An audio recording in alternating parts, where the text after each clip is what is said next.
মসজিদে গিয়েছি, ছোট বাচ্চাদেরকে সামনে দেয় না, পিছনে ধাক্কা দিয়ে সরাই দেয়, আমাদেরকে টেনে হাফেজের সঙ্গে আছে। কোনো মজলিসে গিয়ে শিশু গানে গিয়েছি, হাফেজ হয়েছি মাত্র, মজলিসে গিয়েছি, এই হুজুরকে বসে দাও, হুজুর বলে সম্বোধন করেছে। বাবার বয়সের লোকেরা, দাদার বয়সের লোকেরা, নানার বয়সের লোকেরা আপনি বলে সম্বোধন করেছেন। এখনো পর্যন্ত অনেক উস্তাদেরা আপনি বলে সম্বোধন করেন। সুবহানাল্লাহ বলবেন না? কোরআনের সম্মানে মানুষকে আল্লাহ পাক সম্মানিত করেন। সাহাবায়ে কেরাম রাদিয়াল্লাহু তাআলা আনহুম আজমাইন, তাদের মধ্যে একজন সাহাবীর নাম ছিল উবাই ইবনে কাব রাদিয়াল্লাহু তাআলা আনহু। তিনি প্রসিদ্ধ ছিলেন কাতিবে ওহী হিসেবে। কোরআনে কারীম নাজিল হলে লিখে যারা সংরক্ষণ করতেন তাদের মধ্যে বিখ্যাত একজন ব্যক্তির নাম হচ্ছে উবাই ইবনে কাব। উবাই ইবনে কাবকে রাসূল সাল্লাল্লাহু আলাইহি ওয়াসাল্লাম একদিন ডেকে বলছেন, উবাই আমারানি আন আকরা আলাইকা লাম ইয়াকুনিল্লাযীনা কাফারু মিন আহলিল কিতাব, আল্লাহ আমাকে হুকুম করেছে আমি যেন তোমার কোরআন তেলাওয়াত করে শোনাই। সুবহানাল্লাহ, বাড়ি গিয়ে বলবেন, একটু বোঝার চেষ্টা করেন। উবাই ইবনে কাবকে রাসূল ডেকে বললেন, ও উবাই, আল্লাহ আমাকে হুকুম করেছে আমি যেন তোমাকে সূরা বাইয়িনাটা তেলাওয়াত করে শোনাই।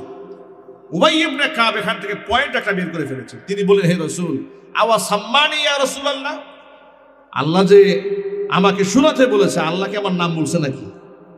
সুবহানাল্লাহ বলবেন না? যে আল্লাহর জবানে কি আমার নাম উঠেছে? রাসূল বলে, হ্যাঁ, আল্লাহ তোমার নাম ধরে বলেছে। চিল্লায় বলেন আল্লাহু আকবার। কোরআনের সাথে সম্পৃক্ত ব্যক্তিদের ইজ্জত আল্লাহ পাক এভাবে বাড়িয়ে দেন। শুহাদায়ে উহুদ, উহুদের ময়দানে শহীদদেরকে শোয়ানো হচ্ছে। 70 জন সাহাবী শাহাদাত বরণ করেছেন। শহীদদের কোনো হিসাব হবে না, শহীদরা বিনা হিসেবে আল্লাহর জান্নাতে যাবে। 35টা কবর খনন করা হয়েছে উহুদের ময়দানে, 70 জন সাহাবীকে শোয়ানো হবে। পাশাপাশি নয়, লম্বালম্বি করে, সামনে একজন পেছনে একজন। এখন সামনে কাকে শোয়াবেন, পেছনে কাকে শোয়াবেন? কাকে সামনে রাখবেন মাথার কাছে, কাকে পায়ের কাছে রাখবেন? শহীদদেরকে কবরে শোয়াবার ক্ষেত্রে রাসূল উপস্থিত সাহাবীদের কাছ থেকে মতামত শুনতে চাচ্ছেন। সাহাবীরা বলতো, এই দুইজন যাকে এই দুজনের মধ্যে তুলনামূলকভাবে কোরআন তেলাওয়াত বেশি পারদর্শিতার সাথে কে তেলাওয়াত করতে পারে? সাহাবায়ে কেরাম বলতেন, হে রাসূল, ইনার তুলনায় ইনি একটু বেশি ভালো তেলাওয়াত করতে জানতেন। যার ব্যাপারে সাহাবায়ে কেরাম ঘোষণা করতেন ইনি কোরআনটা বেশি ভালো জানতেন, শহীদদের মধ্যে ক্লাসিফিকেশন করে তাকে আল্লাহ নবী মাথার কাছে শোয়ার স্থান করে দিয়েছেন। শহীদদের মধ্যে কোরআন দিয়ে বিভাজন করেছেন মুহাম্মদুর রাসূলুল্লাহ সাল্লাল্লাহু আলাইহি ওয়াসাল্লাম। কিয়ামতের দিন দেখুন আমাদের দেশে বিশ্ববিদ্যালয়গুলোতে কিংবা গোটা পৃথিবীর বিশ্ববিদ্যালয়গুলোতে, হার্ভার্ড, ক্যামব্রিজ, ঢাকা ইউনিভার্সিটি, এই সমস্ত বিশ্ববিদ্যালয়গুলো থেকে যখন মানুষ স্নাতকোত্তর ডিগ্রি অর্জন করে, অনার্স কমপ্লিট করে, মাস্টার্স ডিগ্রি কমপ্লিট করে, পিএইচডি হোল্ডার হয়, তখন তাদেরকে বিশ্ববিদ্যালয় কর্তৃপক্ষ গাউন পরায়। পরে না ভাই? গাউন পরায়, মাথার মধ্যে ক্যাপ পরায় না।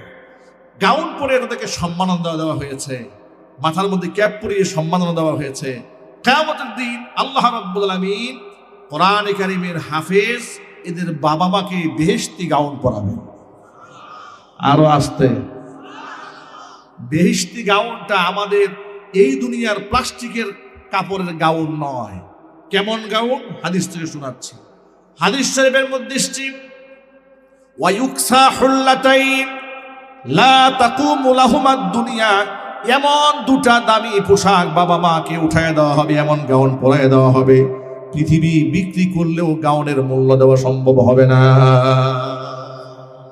তারা অবাক বিস্ময়ে আল্লাহকে জিজ্ঞেস করবেন, বিমা কাসাইতানা, আল্লাহ এই পোশাক তুমি কেন পরালে আমাদেরকে? এত সম্মানের পোশাক, এত দামি পোশাক, আমাদের মতো আদ্দা মানুষ পৃথিবী বিক্রি করলে যে পোশাকের মূল্য হয় না। চিল্লায় বলেন আল্লাহু আকবার। আল্লাহ পাক বলবেন, ফায়ুকালু লাহুমা, বাবা মাকে বলা হবে, বিআখযি ওয়ালাদিকুমাল কোরআন, তোমাদের সন্তানরা কোরআন পড়েছিল না? বলে হ্যাঁ পড়েছিল।